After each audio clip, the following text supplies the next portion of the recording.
मोहम्मद बिन Salman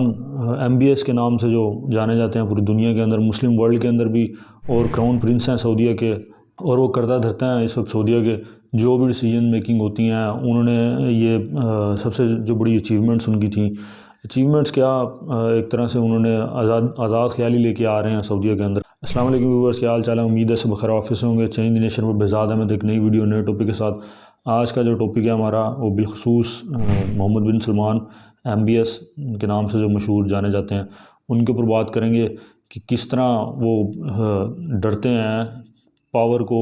contribution करने से या पावर को डिस्ट्रीब्यूट करने से, कि उनसे पावर छीन के कहीं किसी दूसरे मुस्लिम मुल्क के पास ना चली जाए या किसी दूसरे शख्स के पास ना चली जाए।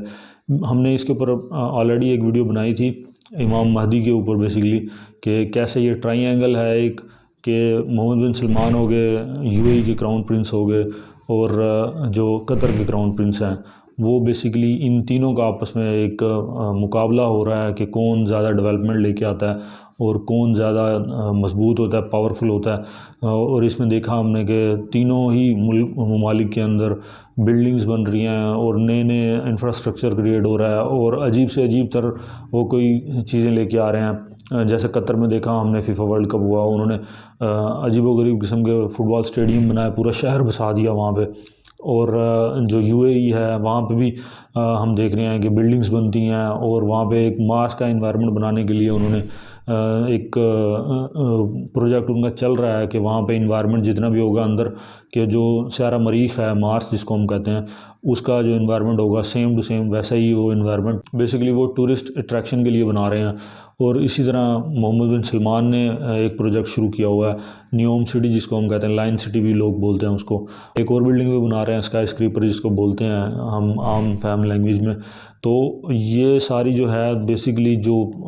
उनका मोटिव है, जो ताकत का तवाज़ुन अपनी तरफ खींचना है, कि हम इस तरह की डेवलपमेंट्स करें और इस तरह के काम करें कि लोग हमारी तरफ अट्रैक्ट हों, और हमारा जो ताकत है, ताकत का तवाज़ुन है, जो हम ही मिड में रहें, हमारे अलावा किसी दूसरे की तरफ ताकत का झुकाव ना हो। जो मेरी नज़र में, जो मेरा पॉइंट ऑफ व्यू है, आप इसे इख्तलाफ भी कर सकते हैं, लेकिन हमने देखा है कि यही सारा चक्कर है ताकत का। जैसे हमने इसके ऊपर भी एक वीडियो बनाई थी कि ताकत का नशा जो है कि वो इंतहा ख़तरनाक नशा है, कि हर कोई चाहता है कि उसके हाथ में ताकत हो, पावर हो, और वो अपनी मर्ज़ी से मैनिपुलेट कर सके जो भी उसका काम हो। तो इसमें जो हम एक एग्जांपल देंगे, इसके अंदर कोड करेंगे इसको अपनी बात को सेकंड करने के लिए, कि इमरान खान साहब जब हुकूमत में थे तो महातीर मोहम्मद साहब मलेशिया के जो उस वक्त वज़ीर आज़म थे, उन्होंने एक समिट शेड्यूल की थी। उसके अंदर उन्होंने इन्विटेशन दिया बिलखुसूस पाकिस्तान को, टर्की को, इंडोनेशिया को, कि हम आओ, आप हम चारों मिलके एक समिट करते हैं। और उसके अंदर उन्होंने क्लियरली एक जो उनका मैसेज था कि वो एक फ्रंट बनाना चाहते थे अगेंस्ट सऊदी अरेबिया और दूसरे ममालिक के, कि ये पाकिस्तान बेसिकली जो इनका मोटिव है पाकिस्तान, टर्की, इंडोनेशिया और मलेशिया का, कि मुस्लिम पावर को और एक्सपेंड करना और इस तरह के डिसीजन मेकिंग करना जो वो फाइनेंशियली तौर पे वो चाह रहे थे करना, कोई एक्सपेंड चीज़ करना चाह रहे थे, और कोई प्रोजेक्ट्स ऐसे लेके आना चाह रहे थे कि जो इनको काउंटर कर सकें। जो खलीजी ममालिक हैं, जो हिजाज़ के हैं ममालिक, उन सब के अगेंस्ट लेके आना चाह रहे थे। तो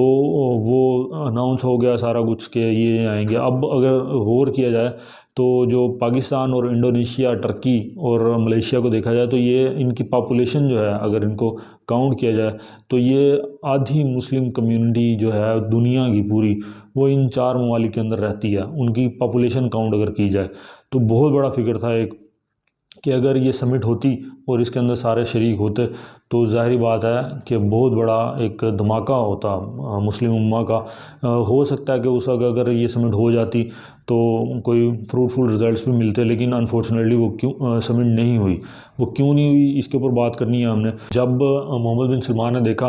कि ये अनाउंसमेंट हुई है समिट की और ये चार ममालिक यहाँ पे जाएंगे, शरीक होंगे, अब इसमें मलेशिया को वो, क्योंकि मलेशिया तो खुद उसको होस्ट कर रहा था, मलेशिया के अपना एक इंडिपेंडेंट मुल्क है और पावरफुल मुल्क है, उसकी इकॉनमी जो है बड़ी अच्छी है, तो MBS उसको तो नहीं कह सकता था, ना ही टर्की को कह सकता, क्योंकि टर्की और सऊदीया के ताल्लुकात भी इतने अच्छे नहीं रहते कि वो अगेंस्ट ही एक दूसरे के रहते हैं। तो लेकिन जो मोहम्मद बिन सलमान ने यहाँ पे पत्ता खेला, जो उन्होंने इमरान खान साहब को फ़ोन किया और उन्होंने बताया कि अगर आपने वहाँ पे समिट के अंदर शिरकत की तो हम जितनी भी आपके अंदर इन्वेस्टमेंट करने जा रहे हैं, जो हमने आपको लोन दिया हुआ है, वो हम लोन भी वापस ले लेंगे आपसे और इन्वेस्टमेंट भी अपनी विदड्रा कर लेंगे, और जितने भी बंदे आपके यहाँ पे हमारे पास काम कर रहे हैं सऊदीया में एज ए लेबरर, हम उनको भी वापस भेज देंगे अगर आपने उधर समिट में जाके शिरकत की। फिर उसके बाद इमरान खान साहब ने माजरत कर ली महातीर मोहम्मद साहब से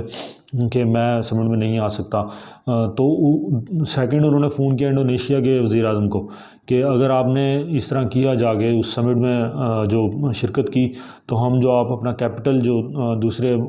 शहर में मुंतकिल करना चाह रहे हैं और सऊदीया उसको सपोर्ट कर रहा है, तो हम उस सपोर्ट को विदड्रा कर लेंगे, इन्वेस्टमेंट अपनी सारी विदड्रा कर लेंगे, और जितने भी आपके यहाँ पे मेड सर्वेंट्स वगैरह हैं सऊदीया के अंदर, क्योंकि इंडोनेशियन जो हैं वहाँ पे काफ़ी तादाद में मौजूद हैं, तो हम उनको भी वापस भेज देंगे।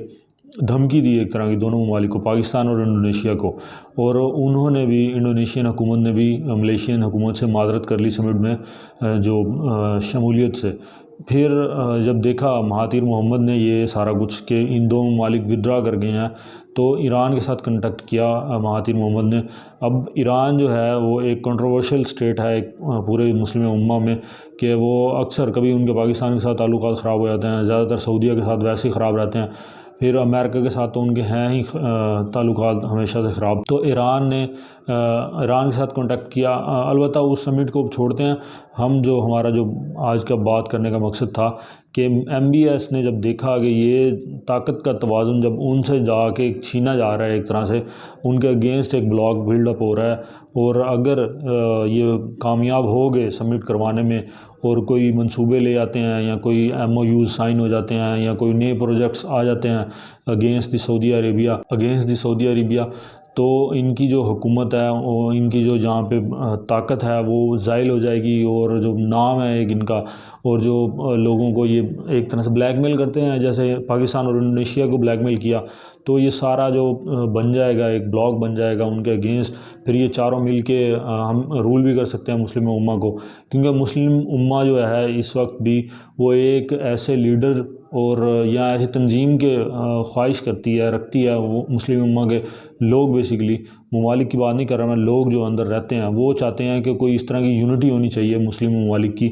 कि जो फ्रूटफुल हो। जैसे यूरोपियन यूनियन जो है वो यूरोप के ममालिक के हकूक़ का तहफ़्फ़ुज़ करती है, तो इसी तरह मुस्लिम उम्मा भी चाहती है कि वो इस तरह की कोई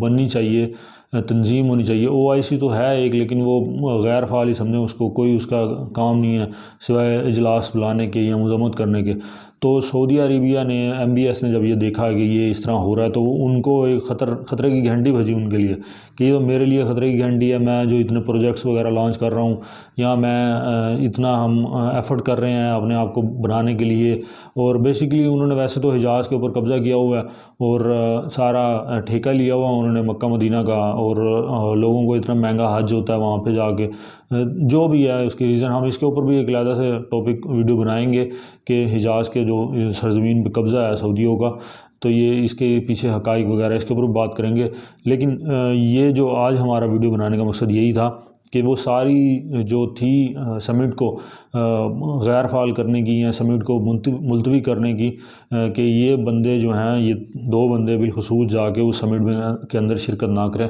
तो वो उसके अंदर मोहम्मद बिन सलमान कामयाब रहे काफ़ी हद तक। जो उनको डर था, खौफ था कि मेरी ताकत का तवाज़ुन जो है उनके हाथ से निकल के किसी और के हाथ में चला जाए, और जो पैनिक क्रिएट किया, पैनिक में बेसिकली उन्होंने ये सारे स्टेप लिए कि आप मुस्लिम उम्मा को क्या पैगाम दे रहे हैं। अब लोगों ने तो सोचा, उस मुल्कों ने भी सोचा, सब ने सोचा, लेकिन जो अभी तक बातें हो रही हैं इसके ऊपर, हालांकि इमरान खान साहब की हुकूमत चलेगी, महातीर मोहम्मद साहब की चलेगी, तो ये सारी बातें अभी तक हो रही हैं कि MBS जो हैं वो बेसिकली कंट्रोल करना चाहते हैं पूरी इस्लामिक वर्ल्ड को, और वो कहते हैं कि मेरे एक इशारे के ऊपर मैं जो कहूँ वो हो जाए। हमने देखा कि जैसे जनरल राहील शरीफ भी वहाँ पे एक पूरी